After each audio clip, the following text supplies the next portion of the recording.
एक गांव में आयाराम नाम का एक आदमी रहता था। वह पपीता का व्यापार करता था। वह बहुत ही कंजूस और खड़ूस आदमी था। उसी गांव में विशाल नाम का एक छोटा सा व्यापारी भी रहता था। विशाल रोज आयाराम के यहाँ पपीता खरीदकर गांव के गलियों में जाकर बेचता था। उसी तरह अपना जीवन गुजारता था। एक दिन विशाल के पास पपीता खरीदने के लिए पैसे नहीं थे। तभी आयाराम ऐसा बोलता है, क्यों रे विशाल, पैसा नहीं दिया तो माल नहीं मिलेगा। चलो चलो जाकर पैसे लाओ। विशाल निराश होकर घर पहुंचता है। तभी उसकी बीवी ऐसी बोलती है, ओहो, क्या हुआ जी, तुम इतने जल्दी कैसे लौट के आ गए? क्या करूं भगवान, आयाराम सेठ ने पैसे बिना पपाया नहीं दिया, इसीलिए कुछ सूझा नहीं। देखो जी, घर में बच्चे भूखे हैं। ये लो मेरा चांदी का घुंघरू, ये बेचकर पपाया खरीदो और कुछ पैसे कमाओ। विशाल ने चांदी के घुंघरू बेचकर आयाराम के यहाँ जाकर कुछ पपीता खरीदा और अपने ठेले पर रखा। लेकिन खड़ूस आयाराम उसको सारे खराब पपीता देता है। बाजार में जाते ही उसके पास पपीता कोई नहीं खरीदता। सब खराब पपीते को देखकर विशाल रोने लगता है और सब फेंक देता है। खाली ठेला लेकर घर आते हुए रास्ते में एक बूढ़ा आदमी को मिलता है। बेटा, मुझ पर दया करो, मुझे एक कार वाले ने एक्सीडेंट करके चला गया है। मैं सभी को मदद मांग रहा हूँ, लेकिन कोई भी नहीं किया। मुझे मेरे घर तक छोड़ दोगे क्या?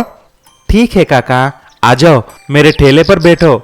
ऐसा कुछ दूर पहुंचते ही बूढ़ा आदमी ठेला रोकने के लिए बोलता है, अरे क्या हुआ काका, लेकिन यहाँ पर तो कुछ घर नहीं है। बेटा, मेरा घर उस झाड़ुओं के पीछे है। यहाँ से मैं चला जाऊंगा। तुम ये पपीता लो और बाजार में जाकर बेच लो, तुम बहुत खुश रहोगे। ऐसा बोलकर बूढ़ा आदमी गायब हो जाता है। विशाल चौंक जाता है। जैसे ही विशाल बाजार में जाता है, देखते देखते ठेले पर रखा हुआ पपाया एक विशाल बड़ा पपाया बन जाता है। विशाल हैरान हो जाता है।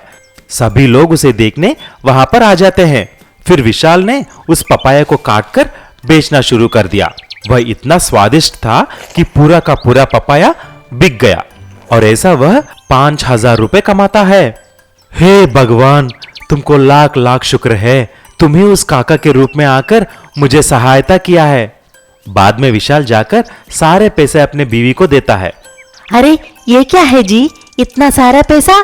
फिर विशाल सारी बात अपने बीवी को बोलता है और रोज जाकर एक पपीता खरीद कर अपने ठेले पर रखता है और वो बड़ा विशाल पपीता बन जाता है।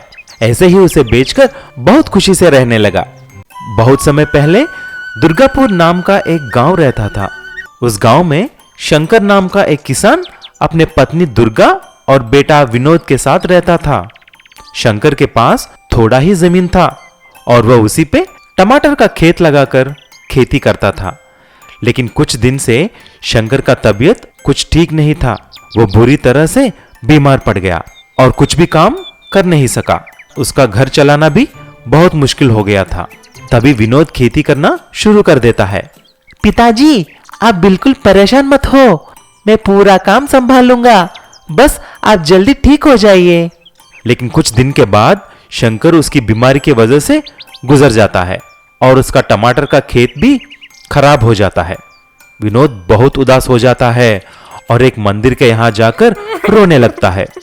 तभी वहां पर एक बाबा भीख मांग रहा होता है और वह ऐसा पूछता है, बेटा, तुम इतना उदास क्यों हो? तुम भगवान के पास आए हो तो ऐसा नहीं रहना चाहिए। अरे बाबा, मेरा नसीब ही खराब है। एक तो मेरा पापा गुजर गए हैं और मेरा खेत भी खराब हो गया है। ऐसा बोलते ही उस बाबा ने विनोद को कुछ जादुई जल देता है। बेटा, ये कुछ जादुई जल है, इसको तुम्हारी खेत में डालकर देखो, शायद ये तुम्हें काम आ जाएगा। विनोद बाबा से जादुई जल लेकर वहां से चला जाता है। लेकिन फिर मुड़कर देखा तो बाबा वहां पर नहीं है। तभी विनोद समझ जाता है कि वह बाबा के पास जादुई शक्तियां हैं। विनोद जाकर उस जल को खेत में डालता है और जाकर सो जाता है। ऐसा ही कुछ महीने बीत जाते हैं, लेकिन उसके खेत में कुछ भी नहीं उगता। फिर एक सुबह जब विनोद सो रहा था, उसकी माँ चिल्लाती है, अरे विनोद, ये देखो हमारे खेत में क्या हुआ। माँ की आवाज सुनकर विनोद बाहर आकर देखता तो वहां पर एक पेड़ है जिसको बहुत सारे सोने के टमाटर थे। अरे विनोद, ये सब कैसे हुआ? ये तो चमत्कार है। अरे ये तो जादू है माँ, उस मायावी बाबा जी का जादू है। मैंने उनका दिया हुआ जल हमारे खेत में डाला है। ये सोने का टमाटर का पेड़ उसी की देन है। ये बात सारी गांव में फैल जाती है। लेकिन उसी रात को दो चोर उन सोने के टमाटर को चोरी करने के लिए आते हैं।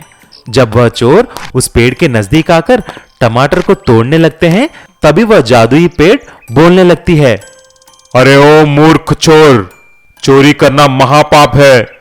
रुक, आप दोनों को अभी मैं सबक सिखाता हूं। ऐसा बोलकर उन दोनों चोरों को जादुई शक्ति से उस पेड़ बांध देती है। जब सुबह उठकर विनोद देखता है तो वह चोरों को पेड़ को बंधा हुआ देख चौंक जाता है। फिर चोरों को पुलिस के हवाले कर देते हैं।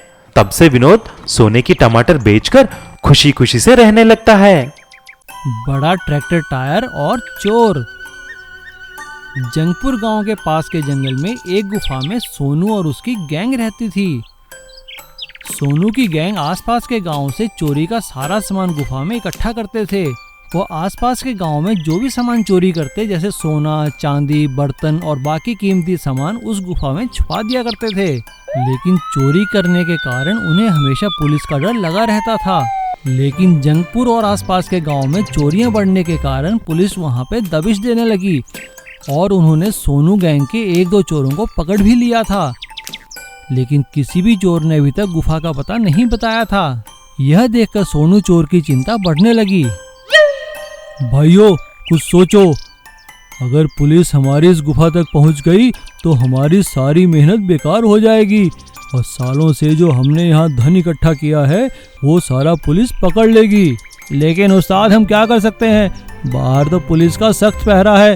तभी एक चोर ने सोनू को सलाह दी, सोनू उस्ताद, मेरे पास एक ट्रैक्टर है, क्यों ना ऐसा करें, ट्रैक्टर में सारा चोरी का सामान भरकर अपने खेत की फसल में दबा देते हैं। जब समय मिलेगा शहर ले जाकर बेच देंगे। हाँ ठीक है, ऐसा कर सकते हैं, लेकिन गांव की सीमा पर तो पुलिस का पहरा है। गांव में लेकर कैसे जाएंगे? वो तो सभी वाहनों को चेक कर रहे हैं। तभी एक गैंग मेंबर को एक बच्चे को टायर से खेलता देख एक आइडिया आता है और वो सोनू को अपना आइडिया बताता है। हाँ, ये ठीक रहेगा। सोनू और उसके आदमी सारा चोरी का सामान ट्रैक्टर के बड़े बड़े टायरों में छुपा देते हैं और उन्हें फिर से ट्रैक्टर में लगाकर उसे चलाकर गांव की तरफ ले जाने लगते हैं। लेकिन गांव की सीमा पर पुलिस उनका ट्रैक्टर को रोक चेक करने लगती है। रोको, क्या है इस ट्रैक्टर में? अरे कुछ नहीं है सर। देख लीजिए, आप खुद चेक कर लीजिए। पुलिस ट्रैक्टर को चेक कर जाने देती है और ऐसे ही धीरे धीरे थोड़ा थोड़ा सामान ट्रैक्टर के टायर में डालकर वो लोग गांव में छुपाने लगते हैं। लेकिन एक दिन गांव की सीमा पर पुलिस वाले अपने डॉग स्क्वाड के डॉग से उस ट्रैक्टर को चेक करवाते हैं। डॉग स्क्वाड का कुत्ता ट्रैक्टर के अंदर कुछ सूंघकर भौंकने लगता है। पुलिस वालों को उन पर शक हो जाता है। क्या है इसके अंदर? रुको, हमें तुम्हारे ट्रैक्टर के टायर खोलने पड़ेंगे। अरे अरे नहीं सर, ऐसा कुछ नहीं है। ये सुनते ही सभी चोर वहां से भाग जाते हैं। पुलिस उनका पीछा करती है। वो सोनू और उसके गैंग को पकड़ लेती है और ट्रैक्टर के टायर के अंदर से सारा चोरी किया हुआ सामान भी बरामद कर लेती है। सोनू चोर के गैंग के पकड़े जाने के बाद जंगपुर और आसपास के गांवों ने चैन की सांस ली। जिस चोरों के गैंग को बड़े बड़े पुलिस वाले न पकड़ सके, उसे डॉग स्क्वाड के डॉग ने 1 मिनट में पकड़ लिया। भूमिगत बैलगाड़ी।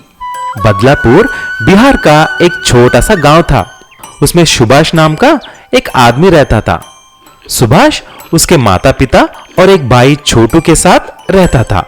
सुभाष के पास एक बैलगाड़ी भी थी, लेकिन उसको बैलगाड़ी चलाना बिल्कुल नहीं अच्छा लगता था, क्योंकि वह पढ़ा लिखा नहीं था। वह काम भी कुछ नहीं करता था, बस सारा दिन उसके दोस्तों के साथ बैठकर पीता रहता था। एक दिन सुभाष दारू पीते हुए जुआ भी खेल रहा था। पुलिस आकर उसे जेल में डाल देती है। तभी उसका भाई छोटू पुलिस स्टेशन आकर बैल दिलवाता है। फिर उसके पापा ने ऐसा बोला, अरे नालायक बुद्धू, कुछ सीख लो अपने छोटे भाई को देखकर। वह कितना मेहनत करता है, पूरा घर भी चलाता है। तुम भी मेहनत करके कुछ पैसे कमाओ, तभी पता चलेगा तुमको। लेकिन सुभाष सुधरता नहीं है। पैसों की लालच में आकर उसके दोस्तों के साथ मिलकर उसने एक प्लान बनाया। गांव के अंदर उसने एक भूमिगत सुरंग खोदता है और यात्रियों को बैलगाड़ी में बिठाकर भूमिगत सुरंग में ले जाकर सारा पैसा लूटने के लिए सोचता है। एक दिन सुभाष का भाई छोटू का दोस्त गांव में आता है। अरे भाई चलोगे, मुझे बदलापुर जाना है। ठीक है सर, चलिए। लगता है आप कुछ जरूरी काम से आए हुए हैं। आइए, मैं आपको जल्दी बदलापुर लेके जाऊंगा। ऐसा बोलकर उसको बैलगाड़ी में बिठा लेता है। कुछ दूर जाते ही सुभाष उसको उसी भूमिगत सुरंग में ले जाता है और ऐसा बोलता है, अरे ओ साहब, चुपचाप अपना सारा पैसा मुझे दे दो, नहीं तो इसी सुरंग में गाड़ दूंगा। जान प्यारी है तो बाहर जाकर किसी से कुछ मत बोलना। ऐसा बोलते ही वह आदमी डर जाता है और उसके पास जो भी पैसा था सुभाष को देता है। बाहर जाकर सारी बात उसके दोस्त छोटू को बता देता है। तभी छोटू को अपने भाई पर शक हो जाता है, क्योंकि उस गांव में 2-3 ही बैलगाड़ी वाले थे। फिर एक दिन छोटू अपना वेश बदलकर सुभाष का बैलगाड़ी के यहां आ जाता है। तभी सुभाष उसको बैलगाड़ी पर चढ़ने के लिए बोलता है। आ जाओ साहब, कहां जाना है? मैं तुम्हें सुरक्षित गांव में लेके जाऊंगा। कुछ देर के बाद जब वह सुरंग आता है, सुभाष उसके अंदर बैलगाड़ी को लेकर जाता है। छोटू को धमकाने लगता है, साहब अभी उतरिए, बहुत हो गया। आपके पास जो भी सोना पैसा कुछ भी है हमारे हवाले कर दो, नहीं तो सीधा भगवान के पास पहुंचा दूंगा। तभी छोटू को सारी बात पता चल जाता है। उसका वेश निकालते हुए ऐसा बोलता है, भैया, मैं तुम्हारा भाई छोटू हूं। आज तुम मुझे ही लूटने के लिए देखा है, ये ठीक नहीं है भैया। छोटू को वहां पर देख सुभाष चौंक जाता है और बहुत शर्मिंदा हो जाता है। तब से छोटू को शपथ करता है कि वह अभी से ईमानदारी से जीऊंगा। उसके बाद सुभाष ने अपनी बैलगाड़ी ईमानदारी से चलाकर अपने घर को चलाने में भी हाथ बटा देता है।